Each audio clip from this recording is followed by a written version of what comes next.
So Joe Rogan, or as we like to call him, Washed Mick Washington. I just made that up. Hey, we like to call him something, and it ain't pretty. But he spoke to Brett Weinstein on his program recently, and man, he's just so gone. He's just so gone. I don't know what I'm supposed to do with him anymore, bro. I really don't know what I'm supposed to do with him anymore. I mean, he's just right wing now. He's just right wing. He's closer to your Facebook brain melted grandpa, Fox News brain melted grandpa. He's closer to that than he is to anything else that he likes to fancy himself, even though like enlightened centrist or like I'm above the fray. I see the flaws with both sides, bro. Like even that is just gone. It's just gone. It's just gone. So Zohran Mamdani, of course, won the race to become New York City mayor. He won it in crushing fashion. Even if every voter that went to the Republican, Curtis Sliwa, had voted for Cuomo instead, Cuomo still would have lost. I mean, New York is ready. New York is ready for Zohran. And the reason is very simple. This isn't fucking rocket science. Zohran knows inflation is going up, unemployment's going up, people are struggling, they can't pay the bills. And he ran on some very simple things. Freeze the rent, which, by the way, for those of you wondering, he actually has the ability to do that because you appoint a board that gets to decide stuff like that about the rent. And so now there's I think there's like a time frame before he can, get the majority on the board or whatever. But he does have the ability to impact these things. Freeze the rent, build affordable housing, crack down on bad landlords, city-owned grocery stores to give people food at a lower cost. It's not free. It's a city-owned grocery store. It's a lower cost, but it's not free. Many people have misstated that, pretending like it's free. Also, free buses, free childcare. Those are free. He's going to try to do those ones too. So, that's what he wants to do. And the reason he won overwhelmingly is because people are struggling and they say, hey, here's a guy. This isn't even extremist stuff. This isn't even far left stuff. This is like basic liberal stuff, right? I mean, shit. I hate it when people say, nobody's ever made these ideas work. It's like, okay, then you just don't know what the fuck you're talking about, because we have countries in Scandinavia where they do not just this, they do way more than this. They have free healthcare for everybody. They have free college for everybody. So yes, these ideas have been tested. In fact, further ideas have been tested, and people fucking love them. That's why those places rank some of the happiest in the world. Okay, so here's Joe Rogan talking about Zohran Mamdani, and of course, immediately smears him. Watch. Mamdani say in his acceptance speech in New York, he said there is no problem. What did he say about no problem too big for the government or too small for the government to fix? See what he said. Because I was like, boy, that sounds a lot like communism. Communism. It sounds a lot like communism. Remember when Joe Rogan endorsed Bernie Sanders? Remember when he supported Bernie Sanders? Bernie Sanders describes himself as a democratic socialist. In reality, he's more of a social democrat. It's the exact same thing with Zohran. It's why Bernie endorsed Zohran. Zohran calls himself a democratic socialist. He's more of a social democrat. These are all ideas that Rogan himself has supported. Zohran's policy platform, at one time or another, Rogan has supported. Most of those ideas are very similar ideas. And now here he is, communism. Who are you, Joe? Are you Sean Hannity? Are you Rush Limbaugh resurrected from the grave? Who are you? What have you become? Why don't you have another 17 billionaires on the show so you can suck them off again? How about that? Have on J.D. Vance and give him a hot stone massage. Break out the baby oil for Donald Trump again and let him lie to your audience for 3 hours straight. Who are you anymore? What is this? And the Republicans like to point out this quote and act like it's so insane. All he's saying is, hey, how about we have a government that actually is responsive to your needs and helps you improve your life? That's all Zohran is saying, and they're going, no! I want to be a cuck to the government and let them steal my money and do nothing for me. Because I was like, boy, that sounds a lot like communism. That sounds like a terrifying misunderstanding about how the way things work. It's going to be very fascinating to see what he's able to do and what he's not able to do and what the reaction is going to be.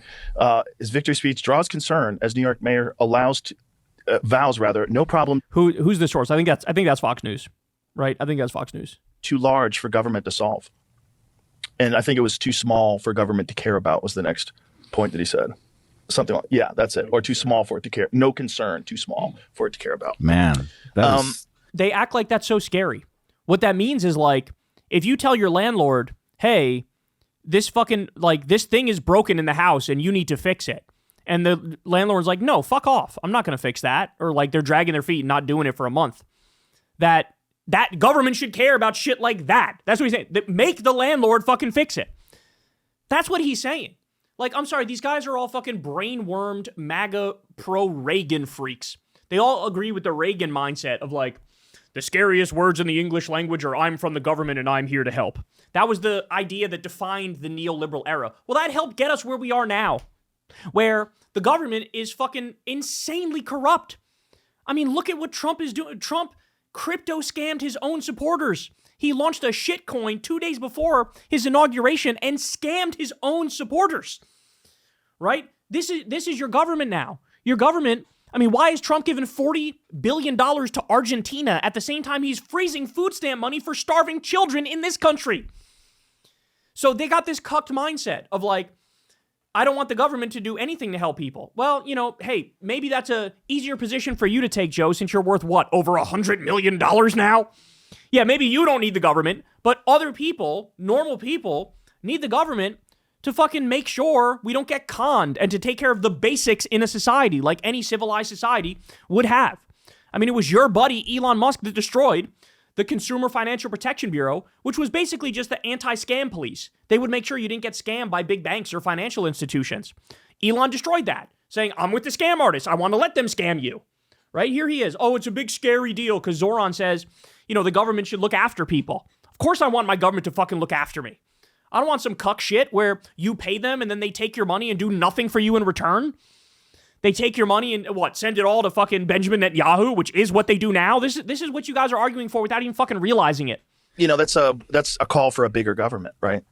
And this is people's solution. Like, we have so many problems. We just need to redistribute wealth and we need more government. Like, you just got to redistribute it through the government. Like, is this going to help normal people? What helps normal people usually is a thriving economy. Yep. I mean, this is just right-wing bullshit. That's all this is. This is just right-wing bullshit. Yeah, Joe, sometimes you need a bigger government.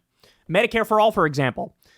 Single payer, Medicare for all, universal health care. Every other developed nation has one version or another of a universal health care system. That means the government insures everybody. There are no private companies that take your money and fucking price gouge you. They don't act like a mafia middleman, a parasitic middleman that just takes a cut and gets in between you and your doctor. That's what happens when you don't have government doing the basics, right? Do I want a government that does prisons so that we don't have private for-profit prisons incentivizing more people to get locked up? Yes, of course. Of course. Do I want a government that does universal health care? Yes. Why do you think it is that Medicare is ranked the most liked healthcare in the country and private insurance is the least liked? Because Medicare is the government version where there's no fucking bullshit. Medicare Part D sucks, but that's because that's private. Do you notice here that not everything should be privatized, not everything should be capitalist, not everything should be for profit? This used to be called fucking common sense. Everybody used to understand this. But here he is fucking fear-mongering at the idea that the government can do basic ass shit. No, we need the government if we are a civilized, functioning country. That's why we have Social Security. Social Security massively reduced poverty among senior citizens. Oh, but Social Security is big government. Yes, and who gives a shit? It works. It's better. Senior poverty was like 40%, then it plummeted all the way to 10%. Why? Because of Social Security, because of big government. And here he is, oh, a thriving economy is the way to go. We've let fucking neoliberalism run amok. We've let capitalism run amok with no fucking checks whatsoever. This is a billionaire's wet dream. What's happening, Joe? The rich get richer, the poor get poorer. It's the fucking new Gilded Age that we're looking at now. Oh, we need a thriving economy. Turns out a quote-unquote thriving economy only thrives for about 1% and 99% get fucked. And you seem to be okay with that, which is why you endorse Trump. And the problem with that is some people have to get stupid rich when that happens because there's some psychos that, you know, go full Jeff Bezos and, you know, you get worth hundreds of billions of dollars, or Zuck or Elon or any of these folks. You get into this weird place. But that's just an anomaly. And you got to, as long as they're not criminals or not doing anything really fucked up, unfortunately, that's going to happen. Yeah, here's the problem, Joe. They are criminals. I'm sorry, but I think my whole audience understands this, but many other people do not understand this.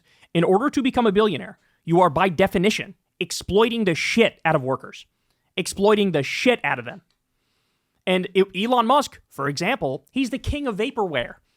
How many times did he say, I got this new product that's coming out next year, give me your down payment? And then he would fucking ghost people and not create the product. He did it over and over and over. He's committed fraud countless fucking times. And this jackass still doesn't fucking realize it. And he's still glazing Elon in front of the world. This idea that like extreme income and wealth inequality just happens. It's just the natural order of things. That's fucking bullshit. That is bullshit.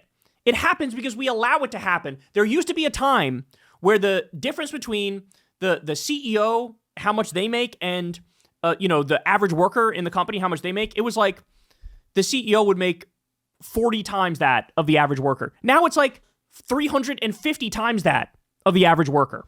That's a choice. That's a choice. It used to be the case even under Republican presidents like Eisenhower.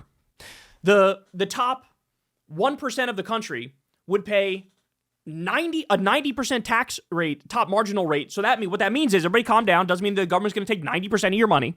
What that means is every dollar you make over a certain number. So let's say it was like over $1 million a year. Every dollar you make over $1 million a year, that is taxed at 90%. The $1 million is not taxed at 90%. Every dollar above that is taxed at 90%. That's what we used to have under Republican presidents. Now, even under Democrats, the most you get is like a 39% marginal tax rate. And so that's why we live in a country now where the bottom 80% of Americans only hold 7% of the wealth. That's why we live in a country now where the top 1% holds 30% of the wealth, and the bottom 50% only holds 2.6% of the wealth. So he's just so cucked. He's so cucked to the billionaires. Guys, think about it. He had on fucking Mark Andreessen. He's a billionaire criminal. He had on Mark Zuckerberg, billionaire criminal. Had on Elon Musk, billionaire criminal. That's how bad it is. I'm not even remembering all of the billionaire criminals he had on, never mind the MAGA hacks. Also, you don't have limitations on how much you can succeed. And this sort of competition keeps everything rolling. It keeps everything thriving, and you get a good flowing economy. Obviously, I'm not an economist. Yeah, no shit. He's spreading this bullshit idea that like capitalism is a meritocracy, and the harder you work, the further you go. That's just not true. Some of the best people I've ever met, some of the best people I've ever known, some of the hardest working people I've ever known have lived at or below the poverty line. I had this buddy, Kevin, in high school. He worked 2 jobs. He was working all the fucking time. And he lived at or below the poverty line. And I think of that and I go, well, he's doing everything that, we're told to do, and he's still not getting that material well-being. It's almost like the system's fucked up. It's almost like the system is rigged. It's almost like you need a shitload of money to make more money, right? It's almost like income and wealth inequality is the point. The haves and the have-nots. But my point is, the opposite, the other side of it is terrifying. Because if you decide what people make and how much they make, and who gets to decide? Men with guns. I can't with this. So what Zohran is talking about is terrifying. What about what we have right now, Joe? What about that? What about the fact that there was a study from the Rand Corporation which found that the top 1% stole $80 trillion from the bottom 90% since 1974, because they rigged the tax system and they bought the government. They're all corrupt and they rigged the rules in their favor and screwed you over. What about that? That's not terrifying? It's not terrifying now that we have people who work a full-time job but they don't make enough money to survive? It's not terrifying now that 60,000 people die every year because they don't have basic health care? It's not terrifying now that millions of people are uninsured and 600,000 people are homeless and 60,000 veterans are homeless? That's not terrifying. That is terrifying. But you don't see it because you're in your ivory tower with your other wealthy asshole friends. And so somebody like Zohran comes along and actually represents the working class, and all of a sudden, Joe Rogan has class solidarity with the Elon Musks of the world and the Donald Trumps of the world. Well, I'm sorry, you are not the average Joe anymore. You're the fucking billionaire's fluffer. That's what you are. Hey, y'all, do me a favor and like and subscribe. It helps out big time in the algorithm. Click the bell as well for notifications when videos drop. And watch that video on screen right now. You know you want to.